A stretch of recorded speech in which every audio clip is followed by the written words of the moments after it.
মুসলমান ভাইয়েরা আমার, বেদআত কাকে বলে? এই বেদআত যদি আমরা না বুঝি তাহলে কিন্তু আমরা একেবারে সব ডাল আর চাল খিচুড়ি পাকিয়ে ফেলব। এই জন্য বেদআত আমাদেরকে বুঝতে হবে। প্রথমে দেখুন, ইমাম শাতিবী রাহমাতুল্লাহি আলাইহি তিনি বলেন, আল বিদআতু তরিকাতুন ফিদ্দীন। বিদআত হচ্ছে দ্বীনের ভিতরে এমন কিছু নতুন নতুন তৈরি করা, মুখতারাআতুন তুদাহি শারঈয়্যা, দেখতে শরীয়তের মতো বোঝা যায়। অর্থাৎ শরীয়তে যেটা বৈধ ঠিক ওটাকে ওই শরীয়তের মতোই বোঝা যায়।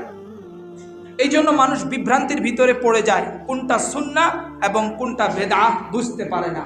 তাহলে বেদআত হচ্ছে দ্বীনের ভিতরে এমন নতুন পদ্ধতি তৈরি করা যেটা শরীয়তে বৈধ পদ্ধতির মতো বোঝা যায়। এই জন্য আমার মুসলমান ভাইরা, নতুন জামা কাপড়, নতুন মসজিদ, নতুন মাদ্রাসা